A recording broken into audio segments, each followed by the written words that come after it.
The Sumerians emerged in prehistoric times in Mesopotamia and are considered the world's first civilization. They engaged in agriculture and developed irrigation systems by constructing canals in the Mesopotamian lands. The advancement of agriculture led to population growth and the transition to a settled life. The world's oldest civilization was born in the Sumerian country, spanning the alluvial plain along the lower bends of the Tigris and Euphrates rivers to the Persian Gulf. Agriculture in this region was not as easy as perceived. The geography was marshy. Summers were extremely hot, and except for the riverbanks, the area was covered with deserts. To ensure a sufficient yield of food along the water's edge, for the continuity of generations, small groups needed to organize and exert effort with a certain discipline. The interdependence among people and environmental necessities rapidly transformed the society. The development of agriculture and the transition to settled life provided opportunities such as regular access to food, domestication of animals, living in more comfortable dwellings, and the development of production, including pottery and textile manufacturing. The surplus production also led to the emergence of trade based on primitive product exchange. During this period, religious beliefs also became more organized. Around 5000 before Christ, the first major settlements appeared in the region, marking the beginning of civilization. The Sumerians were not the original inhabitants of the area. They arrived later and inherited the legacy of the indigenous people. The identity of the indigenous people who lived here before the Sumerians is not fully known, but archaeologists refer to them as the Ubaid people based on the remains at El Ubaid Mound. However, the Ubaid people did not remain the dominant power in ancient Sumer for long. The people we know as the Sumerians migrated to the southern Mesopotamia around the second half of the 4th millennium before Christ. There are different views on their homeland and ethnic origin, such as being of Semitic origin coming from the Western Desert, speaking a Ural-Altaic language, and coming from the direction of the Caspian Sea, or being generally West Asian. Regardless of where the Sumerians came from, their arrival, along with the culture they brought, resulted in an extraordinary fusion with the local population, leading to a creative leap of great importance in the history of civilization. Cities like Kish, Nippur, Zabalam, Umma, Lagash, Eridu, Uruk, and Ur evolved into city-states with advancements in agriculture and trade. The period's most developed city, Uruk, gave its name to the era.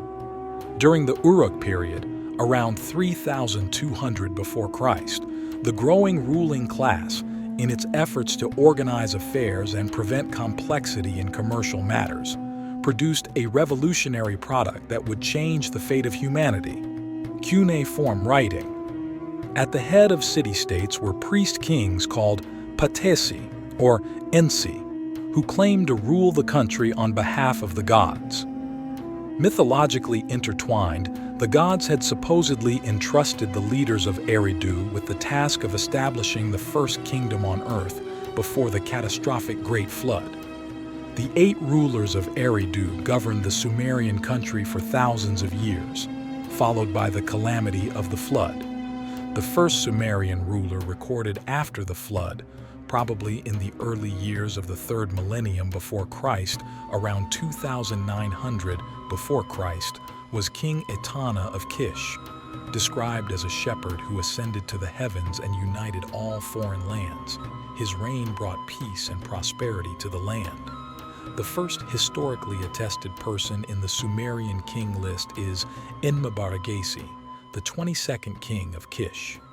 Pursuing an expansionist policy, Enmebaragesi sought to extend his sovereignty to distant lands and sent an army to invade the land of Elam. The Elamites resisted, resulting in the first documented conflict in history. Around 2700 before Christ, the Sumerian army defeated the Elamites in this battle. Around the same time, Meshkian-Gasher, the priest of the Yana temple in the south, rebelled against the authority of Kish, claiming to be the son of the sun god Utu. Afterwards, Meshkiangashar's son Enmerkar established the city of Uruk around the Eanna temple. The Uruk dynasty quickly gained dominance over the surrounding city-states, becoming the new leader of the region and an alternative to the city of Kish. It is known that King Enmerkar led a campaign to the mineral-rich city of Arata near the Caspian Sea, a crucial expedition to demonstrate the extent of Sumerian military power. Successive rulers of the Uruk dynasty, including Lugalbanda, Dumuzid, and Gilgamesh, were significant both historically and mythologically. Gilgamesh, in particular, achieved widespread fame and became the greatest hero of Sumerian myth and legend. As a symbol of adventure and courage, Gilgamesh embodied the tragic character pursuing fame, glory, and immortality in vain, depicting the relentless pursuit of humanity. He is sometimes considered more of a legendary figure than a real historical king by contemporary scholars. During the reign of Gilgamesh, the dominance of the city of Kish over the region was broken. Subsequently, the Ur dynasties, founded by the cities of Kish, Uruk, and Mezanapada, engaged in prolonged wars to establish superiority over each other, significantly weakening Sumer and its military power. Exploiting this situation, the city-states of Elam, particularly Awan, invaded and annexed southern Mesopotamia. Although the Kishite kings eventually expelled the Awanians, the kingdom of Hamazi then invaded the region between the two rivers. It was evident that the Sumerians could not fully recover, and Uruk kings seized control, but they couldn't establish dominance over all the cities. The cities of Ur, Uruk, and Lagash engaged in constant competition, with each city-state shifting in and out of conflicts. Amid the chaos, Lugalanimundu of Adab seized the opportunity, swiftly rising to the position of a conqueror. He became the king of all directions, earning continuous respect from foreign lands, constructing temples for all major gods, and restoring Sumer to its former glory. He defeated the coalition of 13 Insis, city rulers, that had united against him, establishing supremacy across the land from the Zagros Mountains to the Persian Gulf. He conducted campaigns against the Elamites and the feared Guti in the mountains. However, the king's death marked a setback, and Sumerian cities continued to read their own fate independently. A centralized political structure could not be established in Sumer. Although Ensis occasionally subjugated each other, there was no systematic central state. Sumerian cities were in constant conflict, hindering the progress of the civilization that once pioneered humanity's firsts. There might have been more city-states during this period, but very little information exists about the events that transpired in these kingdoms, as documents recording important political and military events are rare. Lagash is one of the few places where we can relatively continuously trace political history. Documents from Lagash, presenting a view through the window of Lagash around 2450 to 1350 before Christ, provide satisfying information. Ur-Nansha, a man who declared himself the king of Lagash around 2450 before Christ, established a dynasty that would rule for 5 generations. Ur-Nanshi became powerful enough to control a series of foreign countries beyond the Persian Gulf. After Ur-Nanshi, his son Akurgal and later his grandson Eannatum ascended to the throne. Military conquests made Eannatum the most powerful figure of his time. The king embarked on a series of military campaigns to the east against Elam, to the north against Umma, and to the west against Uruk and Ur, as well as numerous cities whose locations are still unknown. He particularly engaged in a fierce struggle with Umma and decisively defeated them. After his death, due to an internal struggle, his brother, who bore the same name, succeeded him. The people of Umma saw this change in leadership as an opportunity. Disregarding the agreed-upon terms after the defeat, They advanced towards Lagash under the command of Ur-Lama. Enanatum, being too old, sent his son Entemena to confront the enemy. The two armies clashed at Gana Ugiga, and victory remained with the people of Lagash. Entemena pursued the fleeing Ur-Lama, ambushing and killing most of his soldiers. Entemena, the last of the great Incis from the Ur-Nanshe dynasty, was succeeded by subsequent kings like the second Enanatum, Enantarzi, Lugalanda, who were relatively less prominent figures. A figure emerging from the people, Urugakina, rebelled against the system and rose to the throne of Lagash by overthrowing Lugalanda. History remembered him not for his wars, but for the legal revolution he initiated. Urugakina carried out the world's first social reforms in written history to restore social order and establish justice. While revolutionary winds were blowing in Lagash, in around 2358 before Christ, Lugal Zagesi, who emerged from the people, took charge. However, he stood out not for his reforms but for his military prowess. He first conquered surrounding cities and, in the 7th year of his reign, captured the significant city of Uruk. With no intention to stop, he advanced south and marched on Lagash. The world's first revolutionary, Urugakina, was dethroned by him, and he took control of the administration of many cities in southern Sumer. Through his systematic expansion, he introduced the concept of a centralized kingdom to human history. The king who united Sumer then turned his attention to the north. The campaigns against northern cities carried a different identity as the demographics had diversified. The Akkadians, believed to be of Semitic origin, had come to the desert region west of the Euphrates and neighbored Sumer around 3000 to 2850 before Christ. As the number of these foreign migrants increased, they became the majority in the northern parts of southern Mesopotamia. Towards the end of the chaotic and war-ridden era of the dynasties of Akkad, those who had adopted Sumerian city culture and spoke the Semitic language, mainly the Sami, began to rule the cities where they resided. Lugal-Zagizi exerted pressure over the newly established Akkadian and older Sumerian cities, dominating many. One of the Akkadian city-states under his influence was Kish, ruled by Ur-Zababa. Anticipating an eventual attack from Lugal-Zagizi, the king appointed Sargon to lead his soldiers and repel this calamity. Intelligent and skillful in warfare, Sargon achieved a significant victory in the battle, defeating his opponent thoroughly. After this shocking triumph, instead of staying on the defensive, Sargon chose to advance, compelling all Sumerian city-states to submit one by one. He left no place untouched, washing his swords in the waters of the Persian Gulf. Seizing control of the entire southern Sumerian land, Sargon broke his allegiance to his master and declared his kingdom in the lands he had acquired around 2334 before Christ. Thus, all Sumerians came under the rule of Sargon, a Semitic migrant in their own country.